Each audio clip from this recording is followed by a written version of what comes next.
Assalamualaikum warahmatullahi wabarakatuh. Yang saya hormati Ibu Selma dan Ibu Sofi sebagai dosen pengampu mata kuliah Akuntansi Keuangan Lanjutan dari kelas J. Dan juga teman-teman sekalian, kami dari kelompok 1 akan mempresentasikan materi mengenai stock investment, investor accounting, dan juga reportingnya dari chapter 2 di buku BIMS. Sebelum masuk ke materi, izinkan kami dari kelompok 1 untuk memperkenalkan anggota kelompok 1, yaitu yang pertama ada Putri Azahra Ramadhani dengan NPM akhir 010. Selanjutnya ada Bratani Ami Dharma dengan NPM akhir 039. Terus selanjutnya ada Sinta Widi Cahyani dengan NPM akhir 045. Tantra Maesa Rian dengan NPM akhir 107. Afio Azizai, saya sendiri dengan NPM akhir 108. Setelah itu ada Rizka Luciani Ananda dengan NPM akhir 113. Setelah itu ada Zaki Mubarok dengan NPM akhir 125. Ada Kartika Dwi Astuti dengan NPM akhir 222. Ada Muhammad Salahuddin Yuliansa dengan NPM akhir 285, dan yang terakhir ada Lukman Al-Hakim Fuadi dengan NPM akhir 339. Oke, teman-teman, di sini kita akan membahas dulu mengenai metode yang digunakan. Pertama ada fair value method atau bisa dikenal dengan cost method, dan juga ada equity method. Metode ini ditentukan oleh tingkat kepemilikan sahamnya. Di sini ada datanya, bisa kita lihat. Jika kepemilikan sahamnya ini kurang dari 20%, ini menggunakan fair value method atau cost method. Untuk kepemilikan saham 20 hingga 50% menggunakan equity method, dan jika lebih dari 50% maka kita menggunakan konsolidasi. Di sini ada apa sih perbedaan dari fair value method dan juga equity method? Nah, yang fair value method ini digunakan jika ada pengaruh yang signifikan. Tidak ada pengaruh yang signifikan ya. Jadi ini dicatat sebesar harga beli pada pencatatan jurnalnya, sama equity method juga sama untuk pencatatannya. Tetapi di bagian fair value method ini dividennya diakui sebagai pendapatan dan tidak mengakui bagian labanya. Sedangkan di equity method ini dividen bukan diakui sebagai pendapatan, dan ini mengakui bagian laba investasi, dan dividen ini mengurangi akun investasinya. Gitu teman. Oke, langsung saja masuk ke contoh kasusnya. Ini ada contoh kasus sederhana. Itu pembeli 20% saham SON seharga $50.000 dengan data sebagai berikut. Laba SON $25.000, dividennya $10.000 yang dibeli pada tanggal 1 Juli. Nah, yang artinya dia baru mendapatkan dividen setengah tahun ya. Ya, jadi Juli sampai dengan Desember. Ini karena kepemilikannya 20%, maka menggunakan equity method ya. Ini hitungannya pada bagian laba, kita tinggal kalikan 25.000 dengan setengah tahun kan dari bulan Juli, dan dikalikan dengan kepemilikan saham kita 20%, nah, ketemu 2.500. Kita hitung dividennya. Dividennya di sini ada $10.000 dan kepemilikan sahamnya 20%. Ketemu hasil 2.000. Jadi saldo akhirnya adalah $50.000.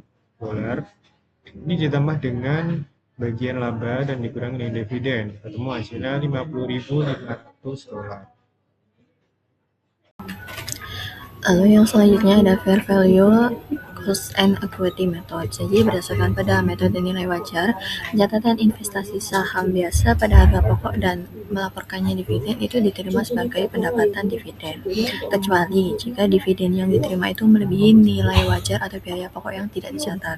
Nah, bagian pada laba investor setelah saham itu diakuisisi dianggap sebagai pengambilan modal atau dividen likuidasi dan dicatat sebagai pengurangan dalam akun investasi.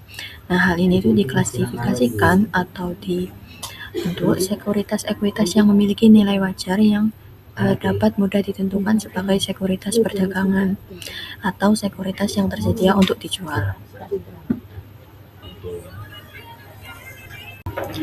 Lalu yang selanjutnya yaitu economic consequence of using the fair value of cost and equity method. Jadi metode akuntansi ini yang berbeda, nilai wajar atau biaya dan ekuitasnya menghasilkan jumlah investasi yang berbeda dalam neraca investor dan jumlah pendapatan yang berbeda juga dalam laporan laba rugi.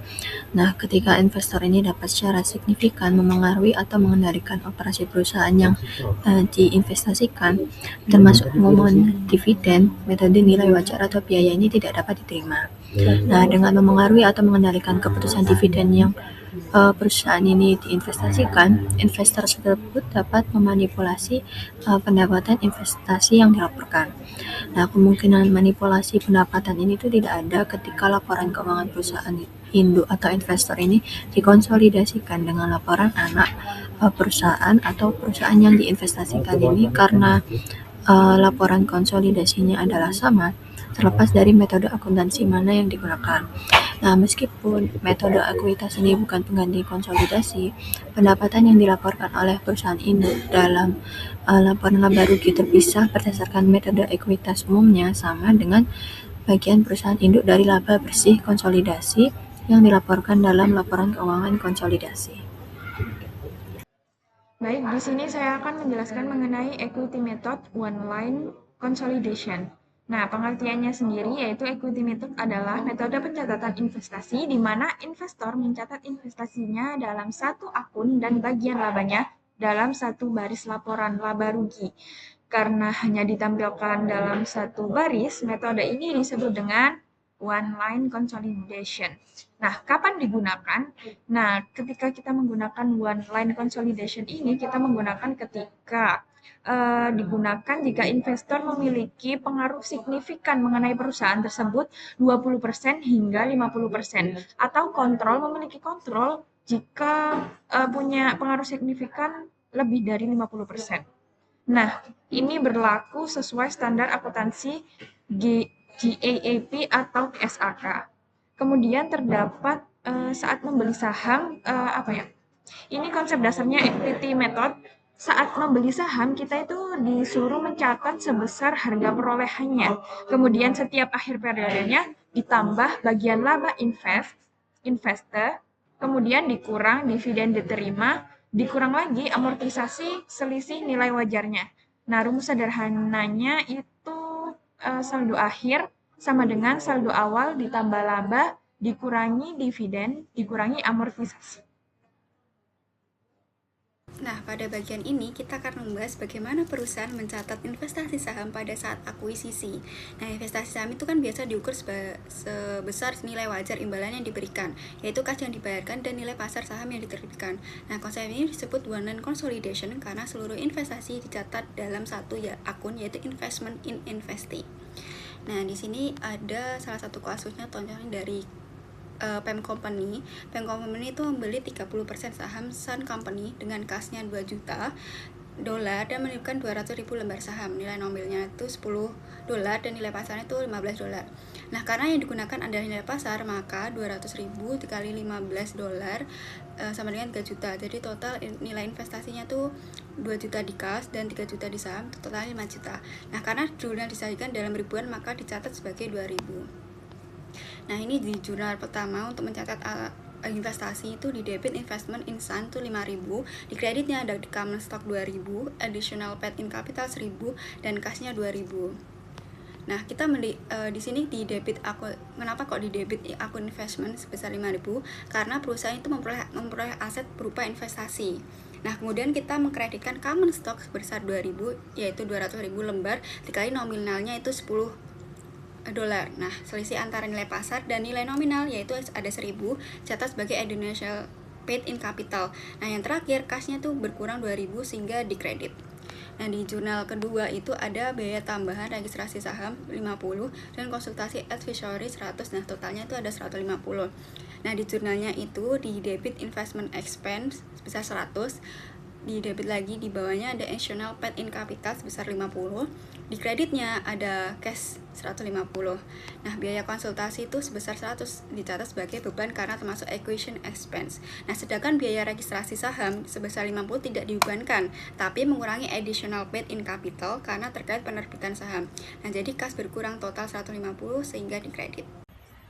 Baik, untuk selanjutnya saya akan menjelaskan tentang assignment of excess investment cost over underlying book value of equity. Nah, sebelum masuk ke perhitungan, saya akan menjelaskan terlebih dahulu konsep dasar dari assignment of excess investment cost. Jadi, ketika investor itu membeli sebagian saham perusahaan lain menggunakan metode equity, harga yang dibayar itu seringkali tidak sama dengan bagian nilai buku ekuitas yang diperoleh. Nah, selisih antara harga investasi dan underlying book value inilah yang disebut dengan excess of investment cost. Nah, selisih tersebut tidak langsung dianggap sebagai goodwill. Sesuai dengan prinsip akuntansi, selisih itu harus terlebih dahulu dialokasikan ke aset dan juga liabilitas yang memiliki perbedaan antara nilai buku dan juga nilai wajar. Jika setelah seluruh penyesuaian masih ada sisa, barulah diakui sebagai goodwill. Dengan demikian, assignment of excess adalah proses sistematis untuk memastikan bahwa investasi dicatat berdasarkan nilai wajar yang mencerminkan kondisi ekonomi yang sebenarnya. Nah, konsep kunci dari assignment of excess investment cost itu yang pertama ada underlying book value of equity itu berasal dari persentase kepemilikan dikali dengan book value net asset. Nah, untuk excess of investment cost itu didapat dari investment cost dikurangi sama hasil yang tadi dihitung yaitu underlying book value dan juga excess itu harus dialokasikan berdasarkan fair value.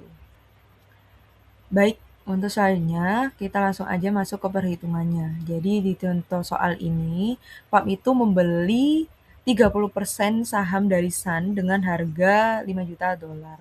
Nah, bagian nilai buku ekuitas yang diperoleh hanya 3.600.000 dolar dari 30% dikali dengan 12 juta, yaitu 3.600.000. Nah, selisih 1.400.000 dolar itu disebut excess of investment cost over underlying book value of equity. Jadi selisih ini tuh tidak langsung dianggap goodwill, tapi harus dialokasikan terlebih dahulu. Nah, selisih antara fair value dan juga book value itu dihitung terlebih dahulu, kemudian dikalikan dengan 30% karena PAM itu hanya memiliki saham sebesar 30%. Nah, total yang dapat dialokasikan ke identifiable asset dan liabilities adalah 1.200.000 dolar. Nah, hal ini itu belum seluruh excess yaitu 1.400.000 itu teralokasikan dengan baik. Nah, sisa yang tidak dapat dikaitkan ke aset atau liabilitas tertentu adalah goodwill sebesar 200.000 dolar. Nah, goodwill juga bisa dihitung langsung sebagai selisih antara harga investasi yaitu 5 juta dengan 30% dari fair value net aset sebesar 4.800.000. Nah, berbeda dengan akuisisi penuh, dalam equity method itu PAM tidak mencatat masing-masing aset dan liabilitas dari Sun.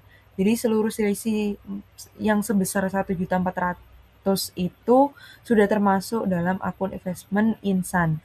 Kemudian selisih tersebut dieliminasi secara bertahap melalui amortisasi terhadap income dari investasi dan akun investment. Nah, aset yang memiliki umur manfaat terbatas seperti contohnya itu ada equipment akan diamortisasi sehingga akan mengurangi income from investment. Namun, seperti contohnya itu ada tanah dan juga goodwill itu tidak akan diamortisasi. Nah, goodwill ini itu diuji impairment secara periodik. Dalam equity method atau metode equity, impairment itu dinilai terhadap nilai investasi secara keseluruhan, bukan per aset seperti pada konsolidasi. Lalu kita lanjut pada akuntansi atau pencatatan untuk kelebihan biaya investasi melebihi nilai buku. kita mengasumsikan bahwasanya Sun membayarkan dividen sebesar 1 juta US dollar dan melaporkan net income-nya sebesar 3 juta.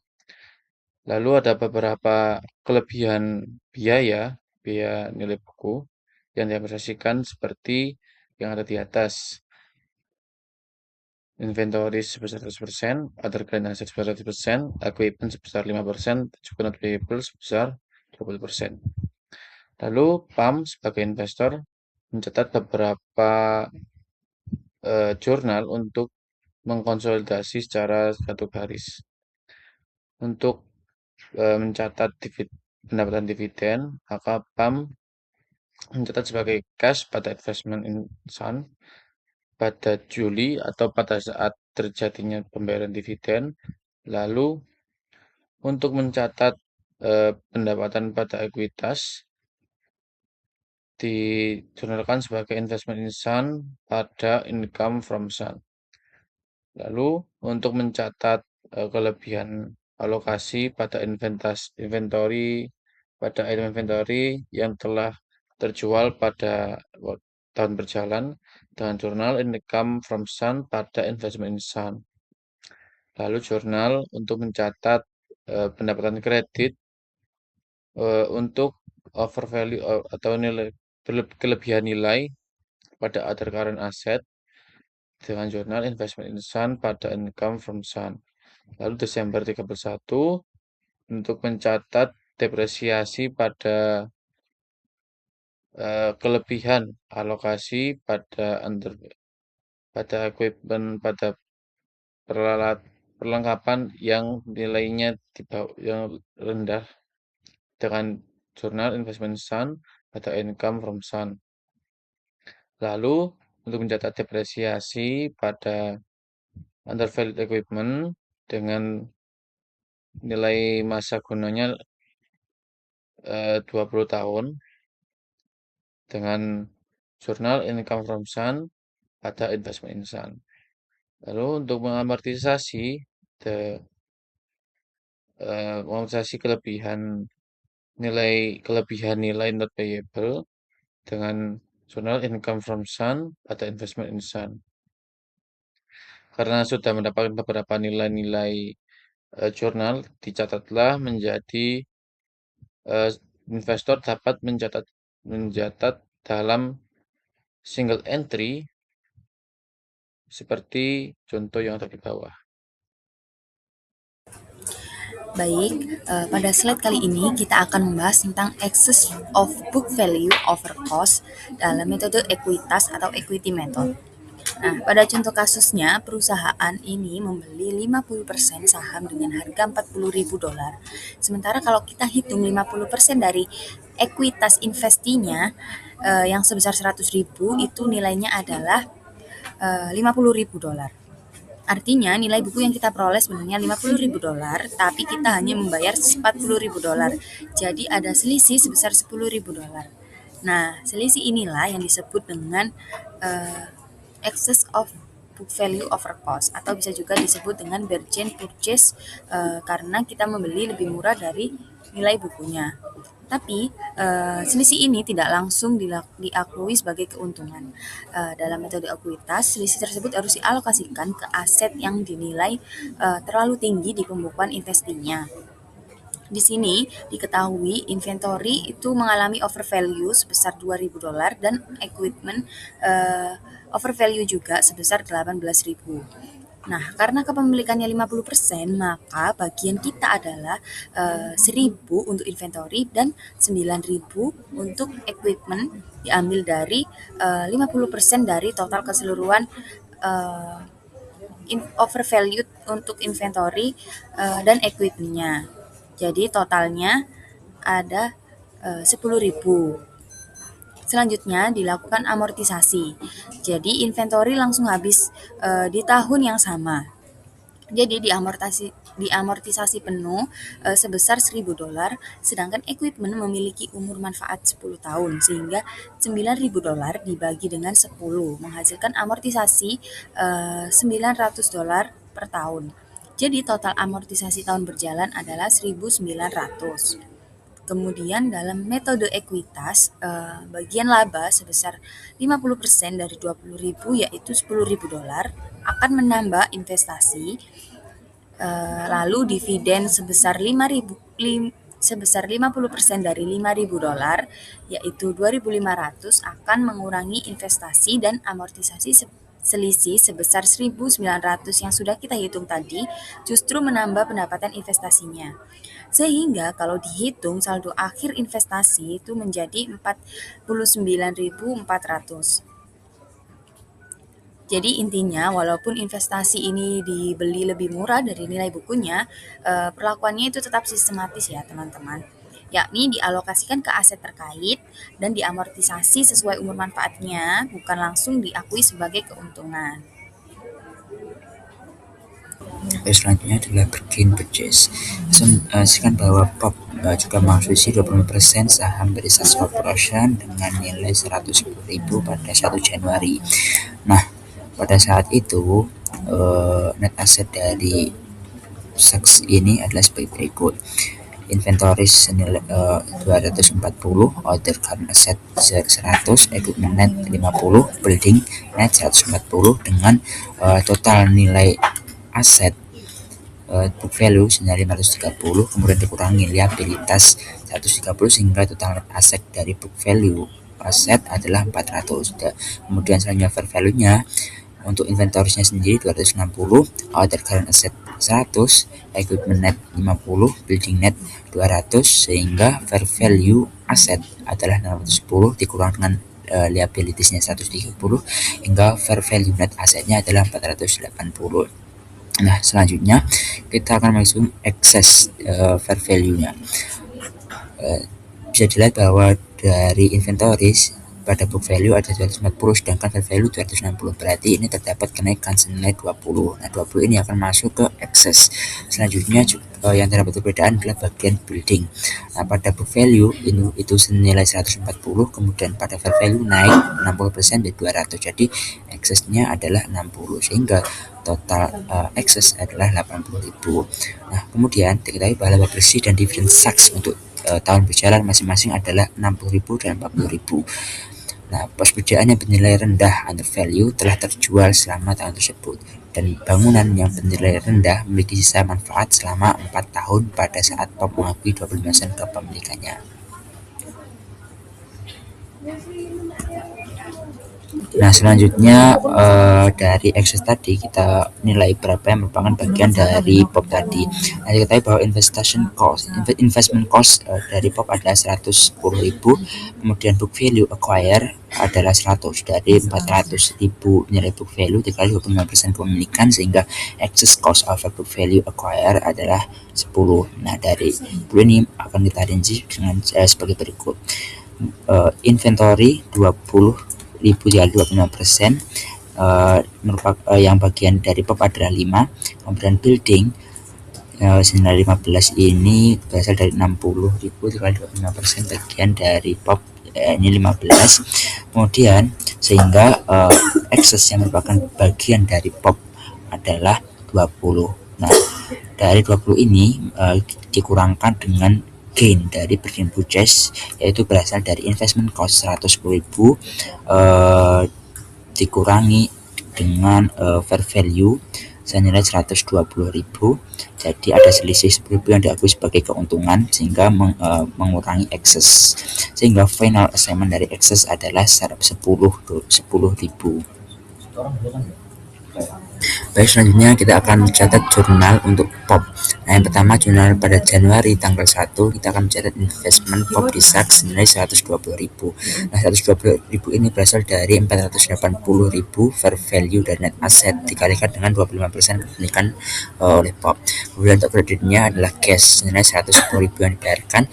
Untuk selisihnya itu dicatat sebagai gain on Gain Purchase di bagian kredit. Kemudian kita akan mencatat dividen yang diberikan. Pada sebelumnya kita tahu bahwa Saks ini memberikan 40.000 dividen. Ya, kita akan mencatat beberapa bagian dari POP ini. Jadi 40.000 dikali 25% sama dengan 10.000. Jadi untuk jurnalnya kas 10.000, dan kemudian untuk gradernya investment in stocks itu berkurang 10.000. Nah, pada akhir Desember kita akan mencatat income dari stocks.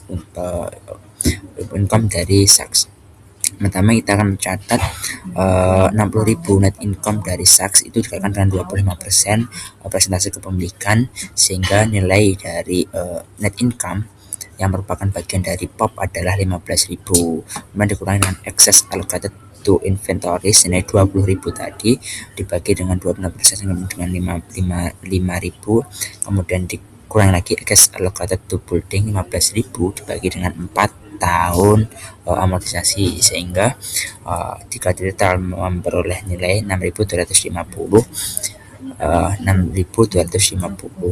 Nah, untuk jurnalnya adalah investment in stock bertambah 625.000, kemudian income from stock bertambah 625.000. Baik, selanjutnya saya akan menjelaskan mengenai interim acquisition atau akuisisi di tengah tahun.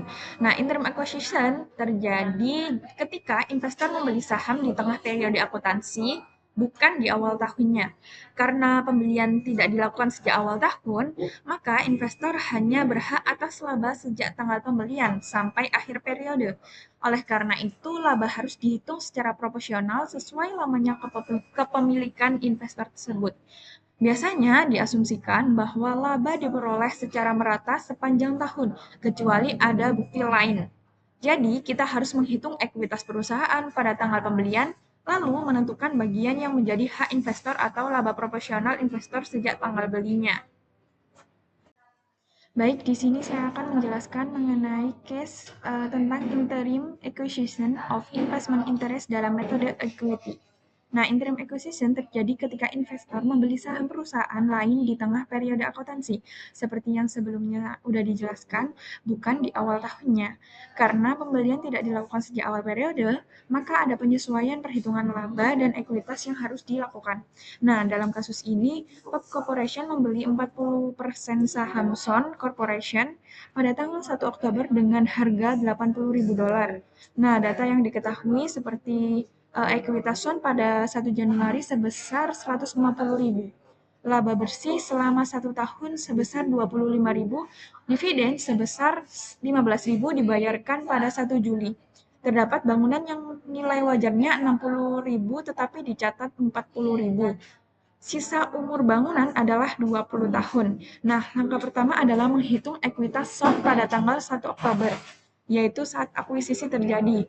Karena laba dianggap diperoleh merata sepanjang tahun, maka laba sampai 1 Oktober adalah 9 bulan dari 12 bulan. Jadi perhitungannya itu 25.000 dikalikan 9 per 12, karena 9 bulan tadi, dari awal Januari sampai awal Oktober.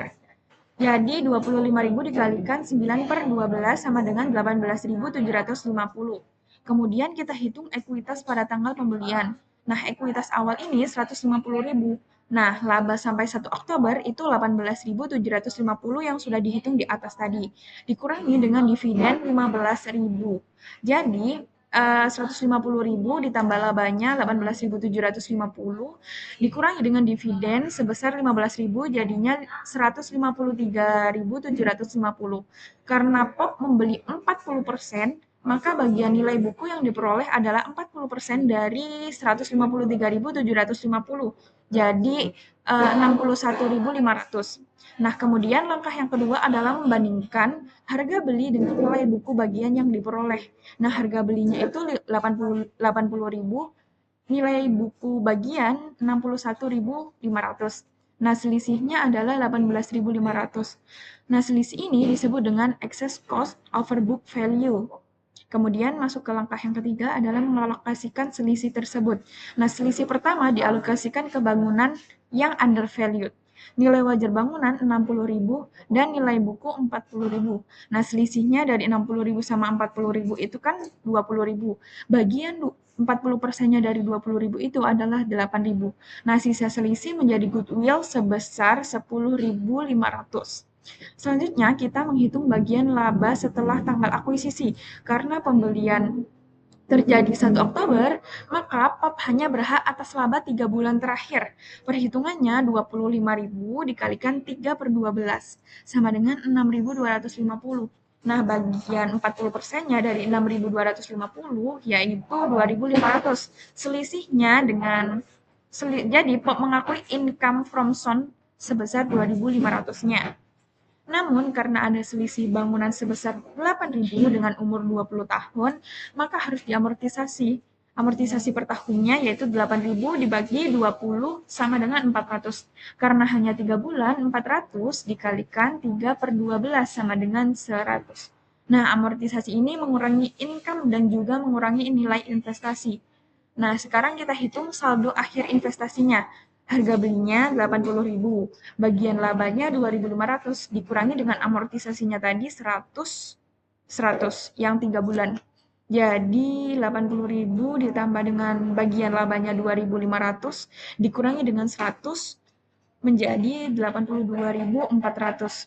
Jadi saldo akhir akun investment in zone pada 31 Desember adalah 82.400. Nah, perlu diperhatikan juga bahwa dividen sebesar 15.000 tidak diakui oleh POP karena dibayarkan sebelum tanggal akuisisi. Dalam equity method, investor hanya mengakui dividen yang terjadi setelah kepemilikan dimulai. Pada slide ini, saya akan menjelaskan mengenai investment in a step-by-step acquisition. Step-by-step acquisition adalah pembelian saham yang dilakukan secara bertahap sampai investor memperoleh pengaruh signifikan atau bahkan pengendalian atas invest itu. Jadi kepemilikan tidak langsung besar sejak awal, tetapi meningkat secara perlahan. Nah, pada tahap awal, ketika kepemilikan masih kurang dari 20%, investasi dicatat menggunakan fair value method. Nah, hal ini karena investor belum memiliki signifikan influence terhadap kebijakan keuangan maupun operasional perusahaan invest. Pada tahap ini, laba biasanya diakui melalui dividen atau perubahan nilai wajar investasi. Nah, kemudian ketika kepemilikan meningkat hingga 20% atau lebih dan investor memiliki pengaruh signifikan, metode pencatatan berubah menjadi equity method. Nah, dalam metode ini, investor mulai mengakui bagian laba atau rugi dari investasinya. Perubahan metode ini dilakukan secara prospektif, artinya tidak mengubah pencatatan periode sebelumnya. Nah, sejak memiliki pengaruh signifikan, investor tidak hanya mencatat investasi sebagai aset, tetapi juga ikut mencerminkan kinerja invest dalam laporan keuangannya. Selanjutnya, jika kepemilikan meningkat menjadi lebih dari 50%, maka investor dianggap memiliki kontrol. Pada tahap ini digunakan acquisition method dan perusahaan wajib menyusun laporan keuangan konsolidasi karena invest dianggap sebagai entitas anak. Jadi, inti dari step by step acquisition adalah bahwa semakin besar kepemilikan saham, semakin besar pula tingkat pengaruh sehingga metode akuntansi yang digunakan juga berubah. Lalu kita akan lanjut pada kasus apabila suatu saham yang ditulis secara ekuitas dijual hingga turun nilainya sampai kurang dari 20%. Jadi ketika seorang investor yang memiliki saham dalam suatu perusahaan lebih dari 20% atau bisa dibilang sudah menggunakan equity method, menjual sahamnya hingga kurang dari 20%, maka metode ekuitas tidak lagi digunakan untuk mencatat saham tersebut, melainkan dirubah menjadi basis baru atau menyesuaikan dengan nilai saham yang dimilikinya dengan menggunakan metode nilai wajar. Penggantian catatan ini dimulai ketika saat setelah penjualan telah dilaksanakan. Untuk mengilustrasikan, dapat diambil contoh pada PAM Industri yang memperoleh 320.000 saham atau senilai 40% dari saham perusahaan Sun dengan nilai nilai beli sebesar 580.000 US dollar pada 1 Januari 2016. Lalu pada 2018 1 Januari tanpa menjual 80% dari saham yang dipegangnya menjadi hanya sebesar 8% keseluruhan saham. Oleh karena itu, catatan sahamnya dirubah dari equity method menjadi fair value method. Perubahan presentase kepemilikan. Jika perusahaan menerbitkan saham baru, maka presentase kepemilikan harus dihitung ulang. Contohnya, saham lama $20.000 dan saham baru $20.000. Nah, totalnya menjadi $40.000. Nah, jika investor membeli 20.000 saham, maka persentasenya adalah 20.000 dibagi dengan 40.000 ketemu dengan 50%. Jadi nilai buku yang betul adalah 50%. Kalikan dengan 40.000, maka ketemu ini hasilnya. Kemudian pada equity method dan preference stock. Jika investor punya saham preferen dan juga saham biasa, maka ekuitas harus dipisah terlebih dahulu. Contohnya ada total ekuitas saham biasanya 6 juta dan saham preferennya 1 juta. Dan common equity-nya sebesar 5 juta. Maksudnya ini jadi saham biasanya common equity ya. Kita ada totalnya 60 juta. Investor membeli 40% saham biasa. Jadi kan 40% dikali dengan common equity 5 juta, sebesar 2 juta. Jika 20,5 juta ini sama dengan kali dengan 40%, maka harganya ketemu $500.000. Penyesuaian laba atau return terning. Dalam equity method, investor mengakui bagian laba investasi. Contohnya, untuk kenaikan return terning saham $500.000 dengan kepemilikan 10%. Jadi bagian laba investornya jadi 10% dikalikan dengan 500.000 ketemu dengan $50.000 dengan jurnal Investment in Invest pada return earning. Selanjutnya penjualan bagian saham. Jika setelah dijual kepemilikannya lebih dari 20%, tidak lagi pakai equity method. Ini kurang dari 20%. Nah, contohnya kepemilikan awalnya 40% dan setelah dijual sisa 8%. Beralih dari fair value method ke fair value model. Jika harga jual 560 dan nilai buku 410, maka terjadi gain sebesar $160.000. Baik, di sini saya akan menjelaskan tentang investasi corporation with preferred stock atau investasi pada perusahaan yang punya saham preference.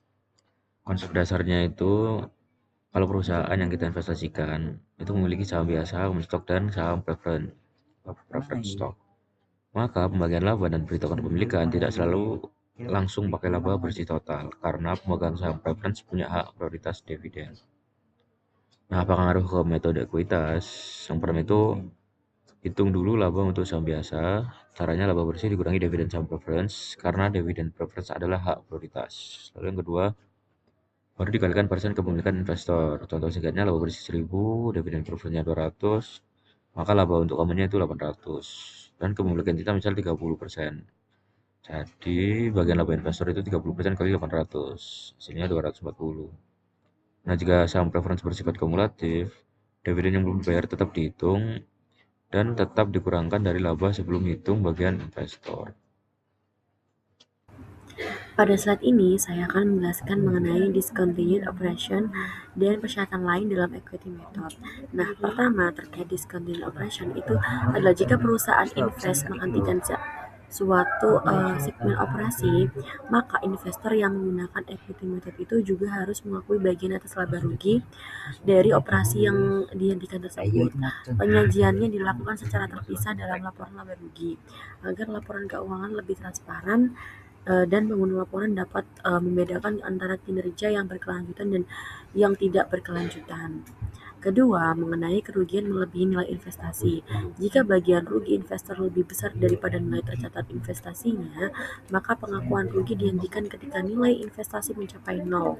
Namun, pengecualian berlaku apabila investor memiliki kewajiban hukum atau komitmen untuk menanggung kerugian tambahan.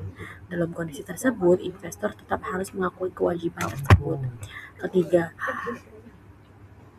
terkait transaksi atas perusahaan. Apabila terdapat transaksi antara investor dan invest dan laba dari transaksi tersebut belum direalisasi, maka laba tersebut harus dieliminasi secara proporsional sesuai presentasi kepemilikan. Tujuannya kondisi ekonomi yang sebenarnya.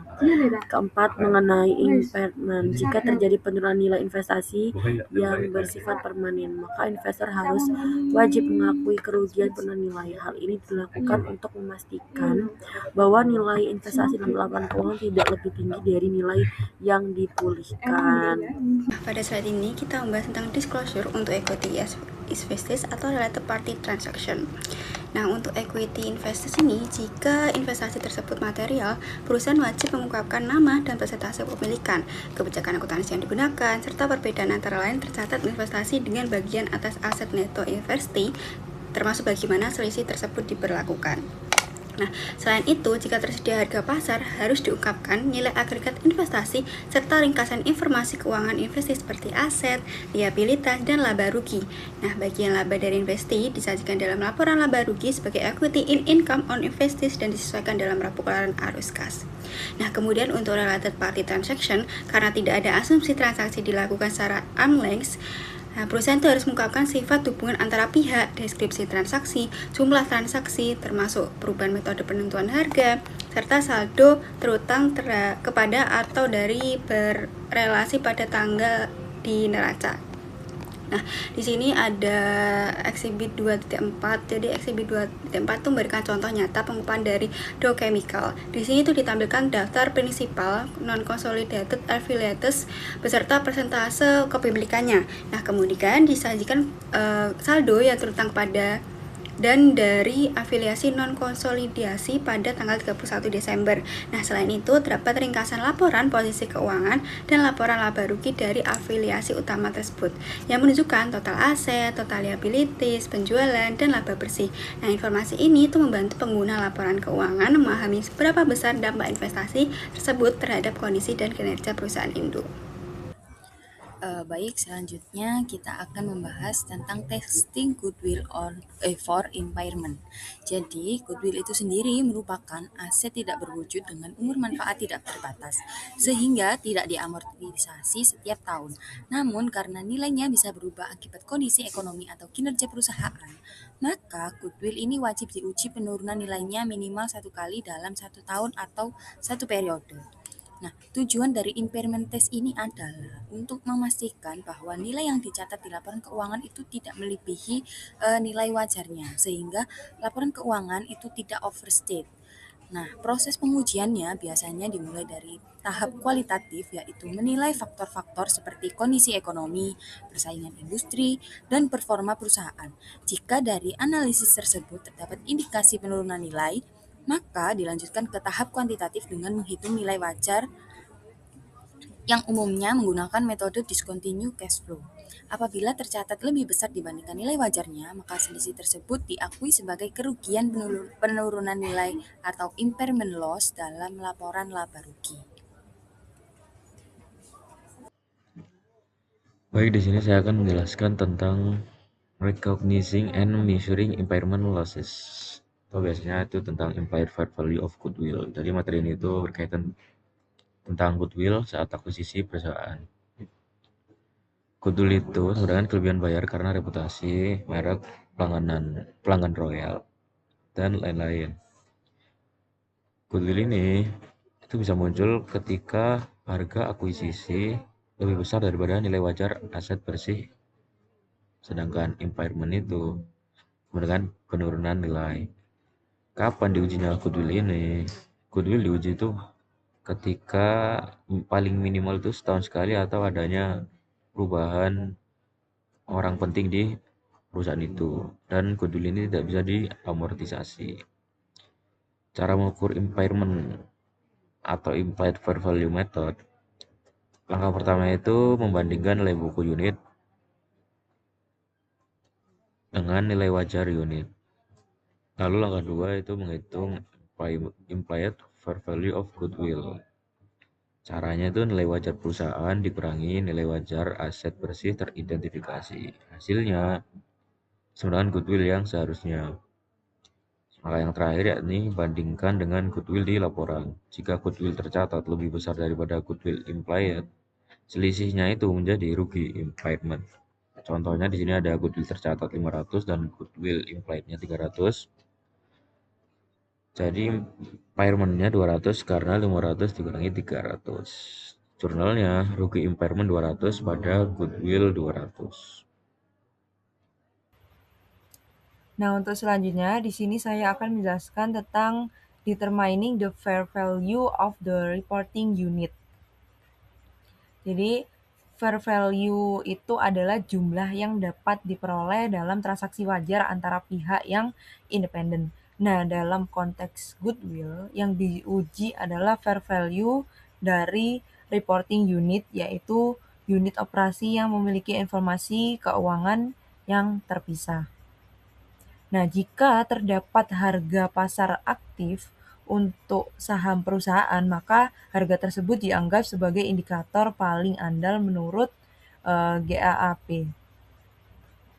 Nah, namun dalam banyak kasus itu harga pasar itu tidak tersedia. Misalnya, jika perusahaan itu memiliki 100% atau sahamnya itu tidak diperdagangkan di bursa, dalam kondisi tersebut GAAP itu memperbolehkan penggunaan teknik penilaian seperti contohnya itu ada pendekatan pasar dengan membandingkan perusahaan sejenis, pendekatan pendapatan dengan mendiskontokan arus kas masa depan, atau bisa menggunakan multiple laba atau pendapatan. Nah, goodwill itu tidak diamortisasi, tetapi harus diuji penurunan nilainya. Pengujian dilakukan dengan membandingkan fair value reporting unit dengan nilai tercatatnya termasuk goodwill itu sendiri. Nah, jika fair value lebih rendah, maka goodwill itu dianggap mengalami impairment dan harus diakui kerugiannya. Nah, walaupun impairment test dilakukan minimal setahun sekali, GAAP mengharuskan pengujian lebih sering jika terjadi peristiwa tertentu, misalnya perubahan regulasi, munculnya pesaing baru, kehilangan manajemen kunci, atau rencana penjualan unit usaha. Nah, tujuannya itu agar nilai goodwill itu tidak overstate di laporan keuangan. Lalu yang selanjutnya ada fair value cost and equity method accounting procedures. Jadi di bagian ini saya akan menjelaskan dari dua metode pencatatan investasi saham, yaitu metode nilai wajar atau biaya dan metode ekuitas. Jadi di sini ada contoh dari kasus Pop Corporation dan Stone Corporation. Jadi Pop kan membeli 20% saham Stone, sehingga ada dua kemungkinan melakukan akuntansi tergantung tingkat pengaruhnya. Jadi yang pertama kita bahas menggunakan metode nilai wajar atau metode biaya. Jadi pada metode ini tuh investor dianggap tidak memiliki pengaruh signifikan terhadap perusahaan yang diinvestasikan. Jadi investor itu hanya mencatat investasinya itu sebesar harga perolehan dan mengakui pendapatannya hanya ketika menerima dividen. Nah, dalam kasus ini Pop itu kan membeli saham sebesar $50.000 pada 1 Juli. Nah, ketika sama membagikan dividennya sebesar $10.000, bagian Pop itu kan 20% dari $10.000 yaitu $2.000. Nah, dalam metode ini dividen tersebut langsung diakui sebagai pendapatan. Yang penting adalah meskipun Stone itu memperoleh laba sebesar $25.000, Pop itu tidak mencatat bagian laba tersebut karena metode ini hanya fokus pada dividen. Sehingga pada akhir periodenya pendapatan yang diakui hanya $2.000 dan nilai investasi tetap sebesar $50.000. Lalu yang selanjutnya adalah metode ekuitas. Jadi metode ini itu digunakan ketika investor itu memiliki pengaruh signifikan yang biasanya kepemilikannya antara 20% sampai 50%. Nah, berbeda dengan metode sebelumnya, di sini investor itu ikut mengakui bagian laba dari perusahaan yang diinvestasikan. Nah, pertama saat membeli saham tetap dicatat sebesar $50.000. Nah, kemudian saat menerima dividen sebesar $2.000 itu dalam metode ini itu tidak dianggap sebagai pendapatan, melainkan dianggap POP sebagai pengurang nilai investasi. Nah, selanjutnya itu POP mengakui bagian laba dari Son karena laba Son $25.000 dan POP hanya memiliki saham selama setengah tahun, maka laba yang dihitung adalah $12.500. Nah, bagian POP itu sebesar 20% dari $12.500, yaitu sebesar $2.500, dan ini itu diakui sebagai pendapatan sekaligus menambah nilai investasi. Jadi pada akhir periodenya pendapatan sebesar $2.500 dan nilai investasinya $50.500.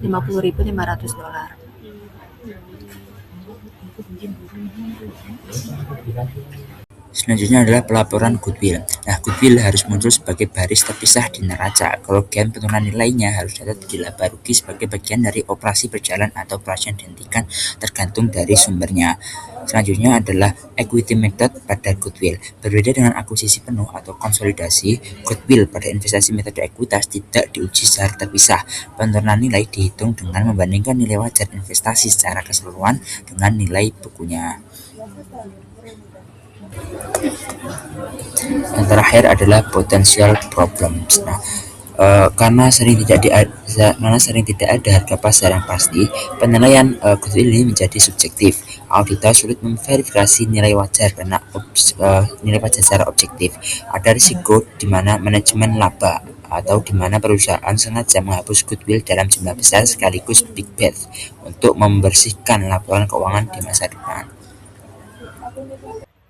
Sebagai kesimpulan, stock investment tidak hanya berbicara mengenai pembelian saham, tetapi juga bagaimana investasi tersebut diukur, dicatat, dan dilaporkan sesuai dengan standar akuntansi yang telah berlaku.